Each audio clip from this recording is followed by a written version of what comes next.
ونشهد أن سيدنا وسندنا وحبيبنا وطبيبنا ومولانا محمد صلى الله عليه وعلى آله وأصحابه وبارك وسلم.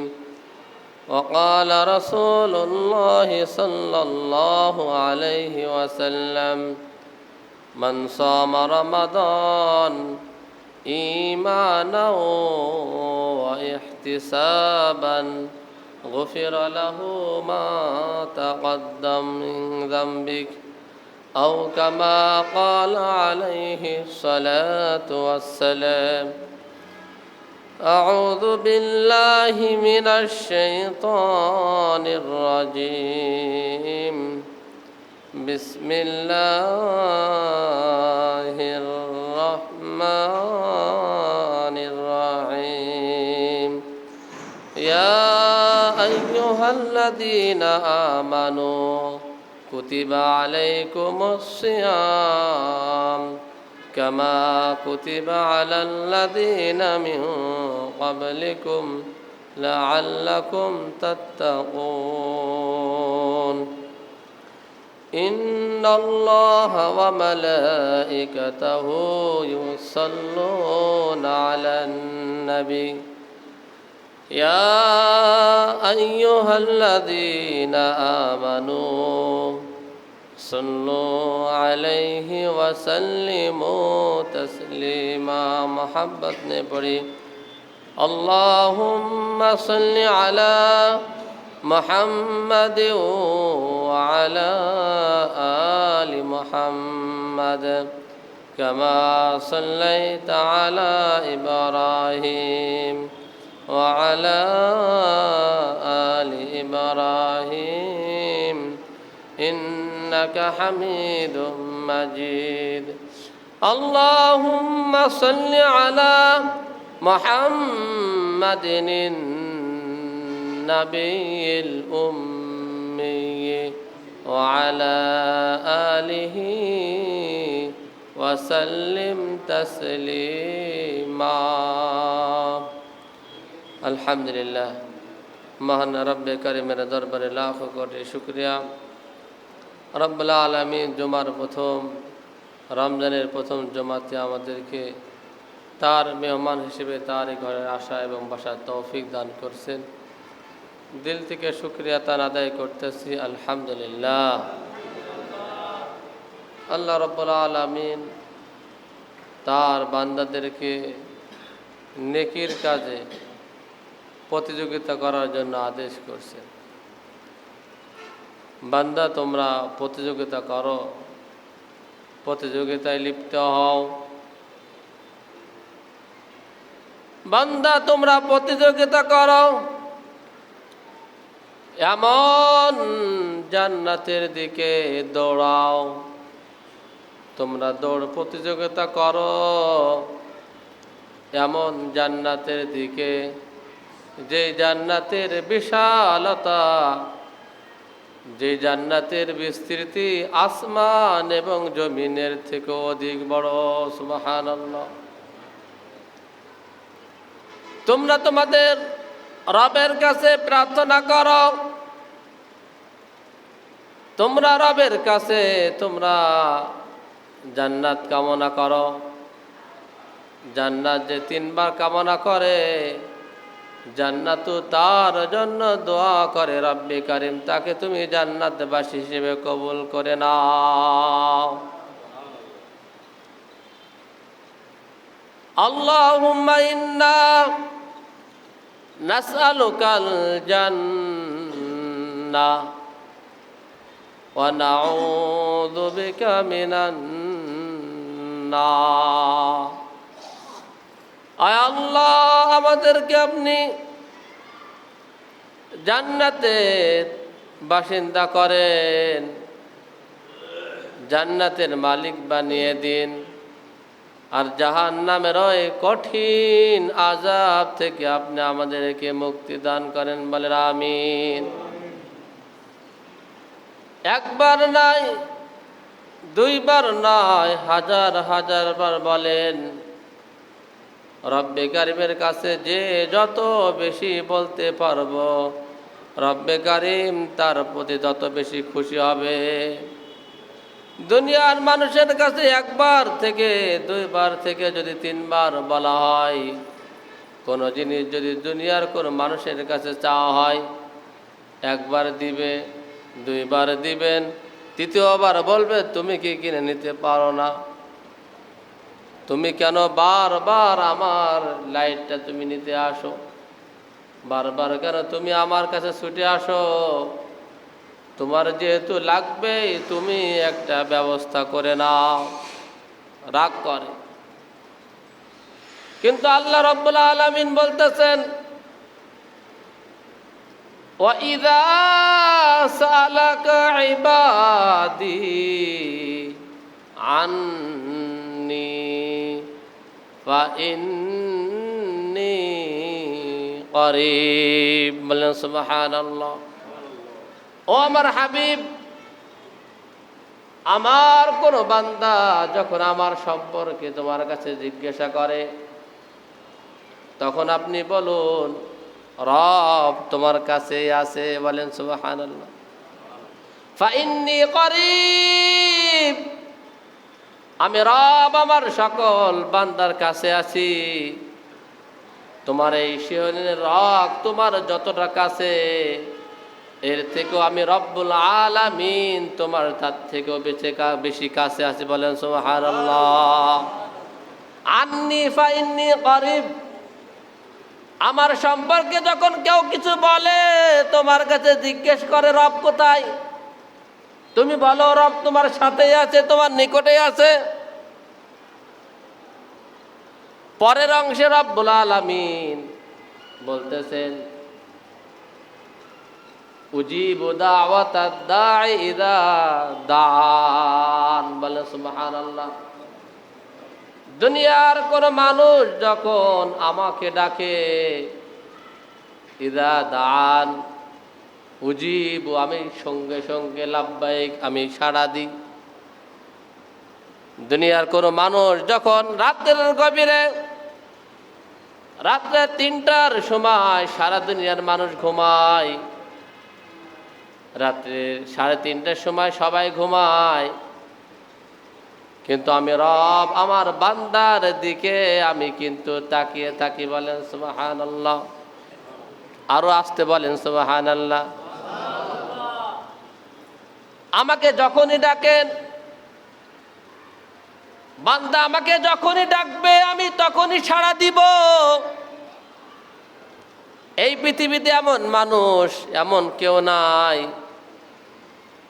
ডাকলেই 1000 বার ডাকবেন আর 1000 বার সাড়া দিবে, এমন না।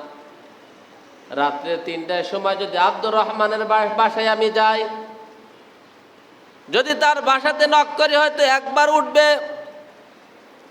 দ্বিতীয় দিনও যদি তার বাসায় করা নাড়ায়, আমি অসুস্থ, চলেন তো একটু হসপিটালে যাই, হয়তো বা দ্বিতীয়বারও উঠবে। ইমাম সাহেবের বাসায় যে যদি বলি ৩টার সময়, রাত ৩টার সময় যদি আপনি বলেন আমার বিবি অসুস্থ বা আমার সন্তান অসুস্থ, চলেন যাই, তৃতীয় দিনও হয়তো বলবে, চতুর্থ দিন বলে উঠবে ভাই তোমার সন্তান তো অসুস্থ, তাহলে প্রতিদিন আমাকে কেন বিরক্ত করো? সন্তানকে হসপিটালে ভর্তি করে রাখলেই তো হয়ে যা। কিন্তু আমার রব এমন রব নয়। রব বলতেছেন আমাকে যে যত বেশি ডাকবেন, যখনই ডাকবেন, যেই অবস্থাতেই ডাকবেন, ডাকা মাত্রই আমি তোমার সাথে আছি। ও আমার হাবিব মুহাম্মদ, তুমি বলো, তুমি তোমার উম্মতের কাছে জানিয়ে দাও রব প্রত্যেক বান্দার সাথে আছে, প্রত্যেক বান্দার নিকটে আছে। সুবহানাল্লাহ। উজিবু, আমি সাড়া দিয়ে থাকি। কোনো ধনী নয়, কোনো ডিগ্রি লাগবে না রবকে ডাকার জন্য, কোনো হাফেজ, কোরআনের হাফেজ, আলেম, মাওলানা, মুফতি হওয়া লাগবে না।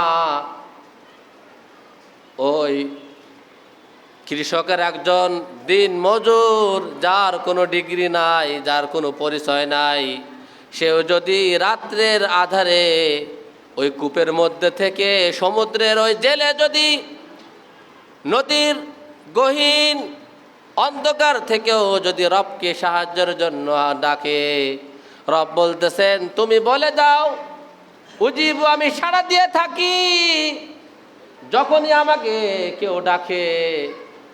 একজন মুশরিক ৮০ বছর বয়স তার, সে হয়তো কোনো দিন রব সম্পর্কে জানেনি, রবকে একবারও রব বলে স্বীকার করেনি। ৯০ বছরের একজন বৃদ্ধ মৃত্যুর সময় যখন তার ঘনিয়ে আসলো, সে তখন মনে করলো দুনিয়াতে তো সৃষ্টি ছাড়া দুনিয়ার কেউ হতে পারে না, নিশ্চয় আমার হায়াতের উপরে, আমার জীবনের উপর একজন স্রষ্টা আছে কিনে। তখন সে যদি কালেমা পড়ে, আল্লাহ রাব্বুল আলামিনের পক্ষ থেকে ঘোষণা, একজন মুশরিক, একজন ইহুদি, একজন খ্রিস্টান, একজন বেঈমান যদি ১০০ বছর পরও যদি একবার কালেমা পড়ে জীবনের শেষ মুহূর্তে মুসলমান হয়ে যেতে পারে, রব্বুল আলামিন তার এই কালেমার বদৌলতে তার জীবনের সব গুনাহগুলো তিনি মাফ করে দেন। ৮০ বছরের জীবনের সব পাপগুলো মাফ করতে পারেন এমন মালিক কি আর আছে বলেন? জীবনের শেষ মুহূর্তে যদি একবার শুধু ওই মুশরিকরা, ওরা তো মালিককে চিনিনি, এই জন্য পৃথিবীতে যত বেঈমান রয়েছে, ঈমান হারা যারা আছে, ওরা যদি কালেমা ছাড়া দুনিয়াতে যায়, পৃথিবীতে হাজারো সিয়াম তারা পালন করতে পারে, হাজারো উন্নত কাজ তারা করতে পারে, কিন্তু জান্নাতের মালিক তারা কোনোদিন হতে পারবে না। ঠিক কিনা বলে? ঈমান দরকার, ঈমান। মান সামা রমাদান ঈমানান ওয়া ইহতিসাবান। এই পৃথিবীতে বহু সম্প্রদায়ের লোক রোজা রাখে, সিয়াম পালন করে। আমার হিন্দু ভাইরাও কিন্তু রোজা রাখে, খ্রিস্টান ভাইরাও কিন্তু রোজা রাখে, ইহুদি ভাইরাও কিন্তু রোজা রাখে, সিয়াম পালন করে। কিন্তু আল্লাহর হাবিব দুইটা শর্ত জুড়ে দিলেন, দুইটা শব্দ এখানে যুক্ত করে দিলেন। শুধু না খেয়ে থাকার নাম সিয়াম হবে না, শুধু না খেয়ে থাকলে উপবাস হবে। আপনি যদি 7টা দিন কেন 2টা দিন লাগাতার না খেয়ে থাকেন, কিন্তু রব্বে কারিম যেই সিয়াম, যে সাধনার জন্য আপনার কাছে চেয়েছে, সেই সিয়াম হবে না। সিয়ামের জন্য 2টা শর্ত রয়েছে, ঈমানান ওয়া ইহতিসাবান। ইখলাস লাগবে, ইখলাস ছাড়া আপনার আমলের কোনো দাম হবে না। ঈমানান, ঈমান লাগবে, আল্লাহ এবং আখিরাতের প্রতি বিশ্বাস আপনার থাকা লাগবে। আর এই সিয়ামটা যেন হয় আল্লাহর জন্য। দুনিয়ার কোনো ব্যক্তি যদি আল্লাহর জন্য সিয়াম পালন করে, রব্বে কারিম বলতেছেন আমি আল্লাহ রব্বুল আলামিন নিজেই তার পুরস্কার হয়ে গেলাম। বলেন সুবহানাল্লাহ। ঈমানান ওয়া ইহতিসাবান, ঈমানের সাথে নেকি অর্জনের উদ্দেশ্যে যদি আপনি সিয়াম পালন করেন, আল্লাহর হাবিব বলতেছেন ও আমার উম্মতেরা, চিন্তার কোনো কারণ নাই, প্রেশারের কোনো কারণ নাই, হতাশ হয়ে ভেঙে পড়ার কোনো কারণ নাই। রব্বে কারিম বলতেছেন গুফিরা লাহু মা তাকদ্দামা মিন যামবিক। গুফিরা লাহু, জীবনের সব গুনাহগুলো এই রমজানের মাধ্যমে আপনার জীবনের সব গুনাহ রব মাফ করে দিবেন। বলেন সুবহানাল্লাহ। কিন্তু শর্ত রয়েছে ঈমানান ওয়া ইহতিসাবান, ইখলাসের সাথে হতে হবে। সিয়াম শুধু রাখলাম, কিন্তু 7টা দিন টিভির দিকে অশ্লীল কাজ দেখতেছি, সিয়াম পালন করতেছি, ওজনে কম দিতেছি, সিয়াম পালন করতেছি, মিথ্যা বলতেছি, সিয়াম পালন করতেছি, মানুষের গীবত করে সময়টাকে পার করতেছি। সিয়াম হবে আল্লাহর জন্য। যদি তোমার সিয়াম হয়, তোমার এই জবান থেকে কারোর কষ্ট হবে না। কেউ যদি তোমার সাথে ঝগড়া করতে আসে, প্রথমেই একজন ইমানদার বলবে আমি রোজাদার। তার প্রথম বাক্যই হবে, সে কোনো কারোর সাথে সে ঝগড়ায় লিপ্ত হবে না। কেউ যদি গালি দেয়, তার উত্তরে সে গালি দিবে না। কেউ যদি রোজাদারের সাথে ঝগড়া করতে আসে পায়ে পা দিয়ে, অমনি বলবেন ভাই আমি তো রোজাদার, আমি তোমার সাথে ঝগড়া করতে পারবো না। ইমান যদি থাকে, তোমার এই জবান থেকে কোনো গীবত হবে না। ইমান যদি থাকে, তোমার এই হাত দিয়ে কারোর বুকে আঘাত করবে না। ইমান যদি থাকে, তোমার এই হাত দিয়ে অবৈধ সুদ ঘুষ অবৈধ যে লেনদেনগুলি আছে, অপাত্রে তোমার হাত যাবে না।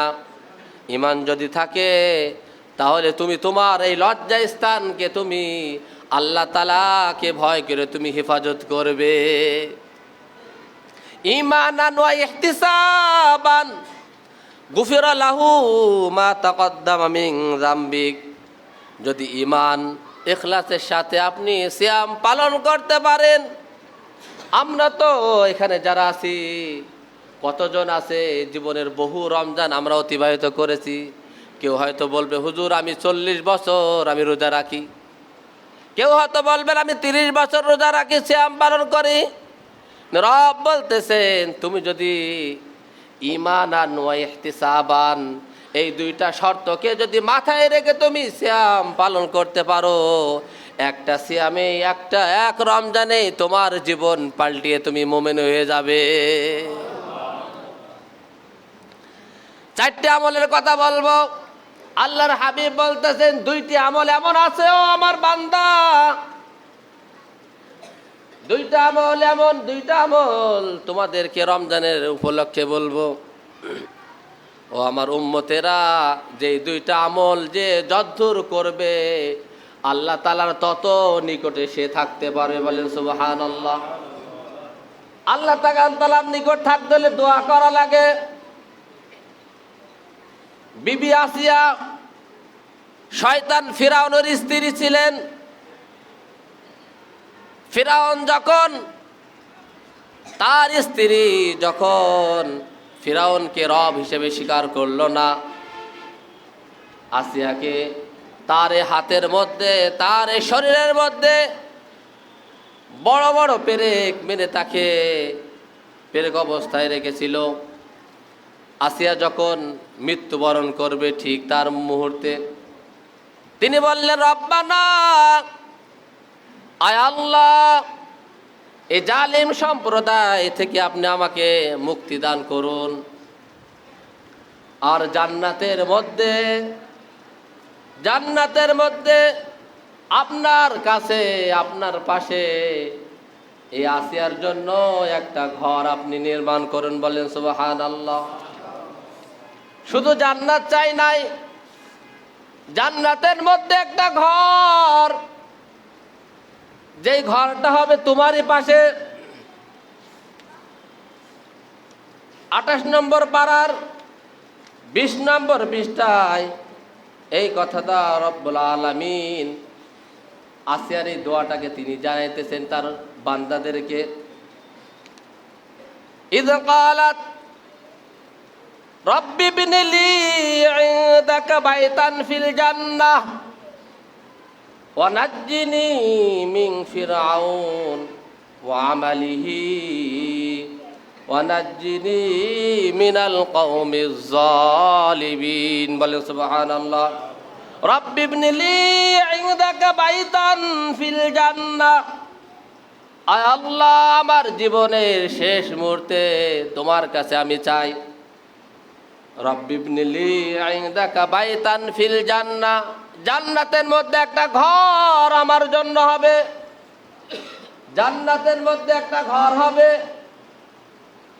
ইনদাকা, যে ঘরটা হবে তোমারই পাশে, জান্নাতের মধ্যে একটা ঘর হবে।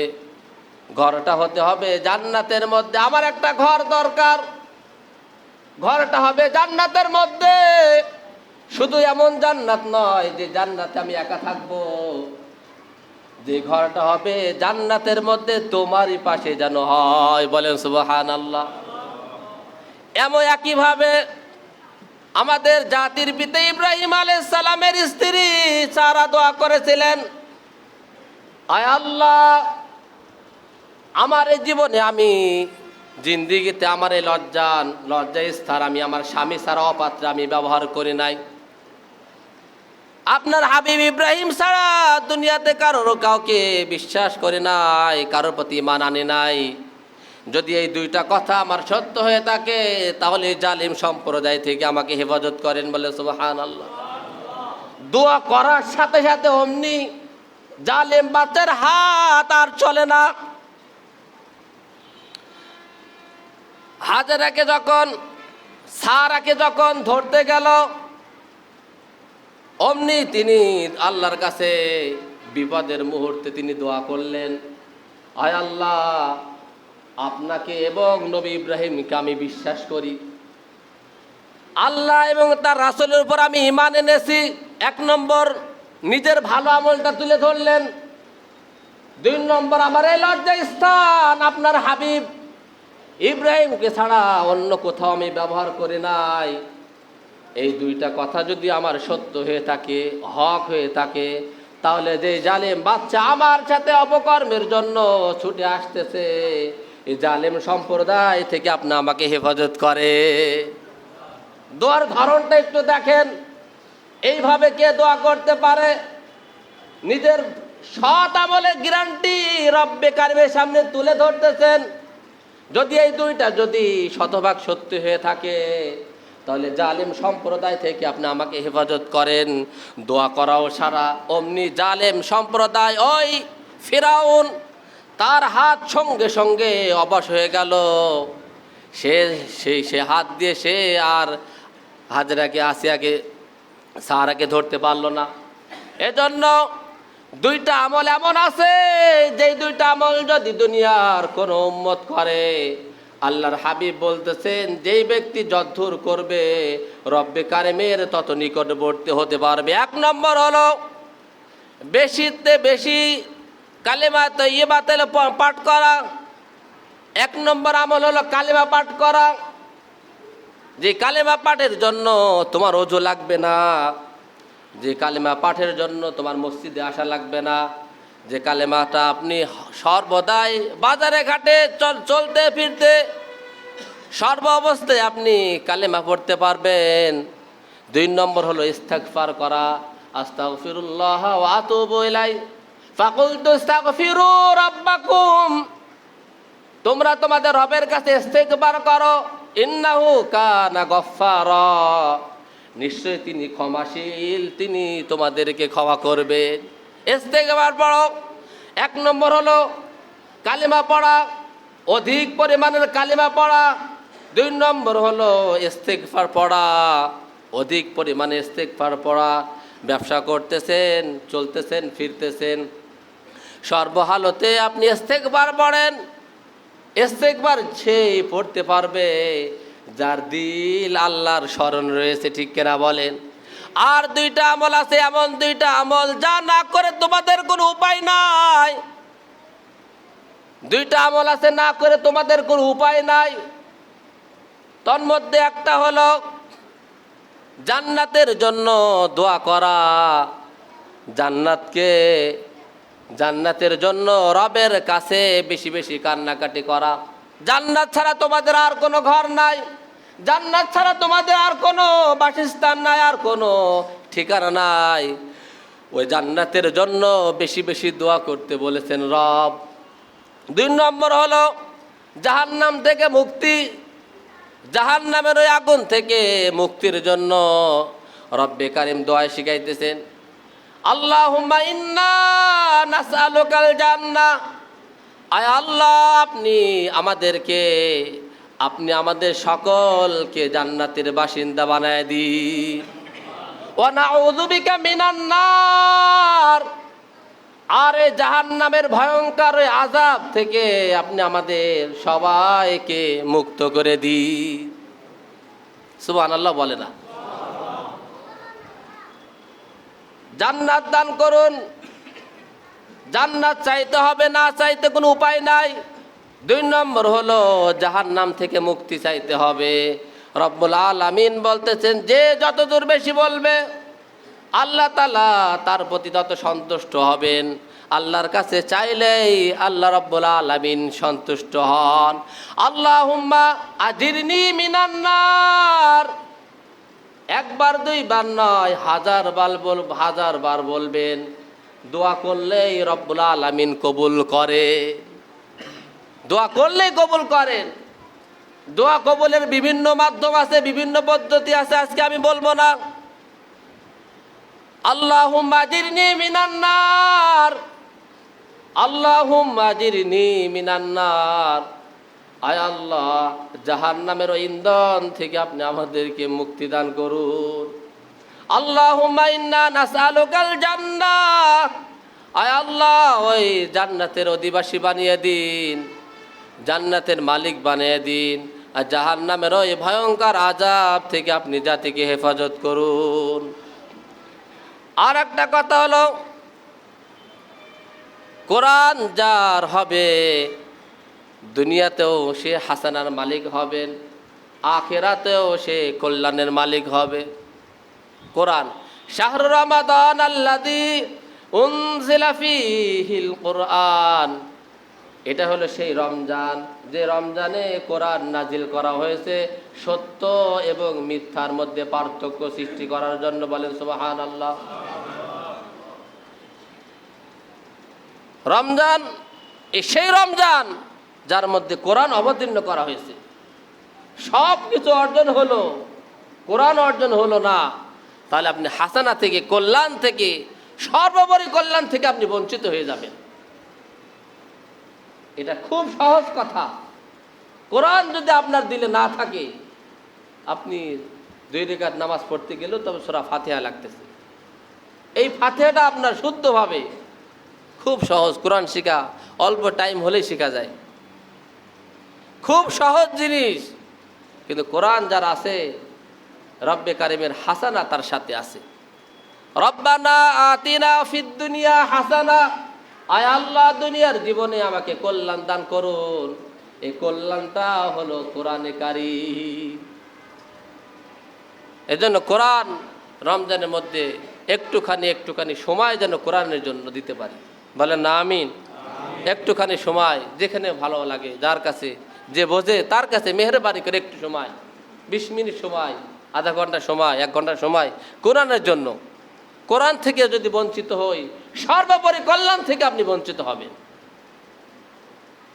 এজন্য আল্লাহ রাব্বুল আলামিন কোরআনের ধারাবাহক হওয়া, কোরআনের বন্ধু হওয়া, কোরআনের প্রেমিক হওয়ার মতো তৌফিক আল্লাহ তাআলা আমাদের দান করেন, বলে আমিন। আর যে 4টা আমলের কথা বলছি, আর এই 4টা আমল আমাদের জীবন নির্ধারণ করা তৌফিক দান করেন, বলে আমিন। রোজার মধ্যে সর্বোপরি গোরা থেকে গোরামুক্ত একটা রওশনী জীবন আমাদেরকে দান করেন, বলে আমিন। ওয়া আখিরু দাওয়ানা আলহামদুলিল্লাহি রাব্বিল আলামিন।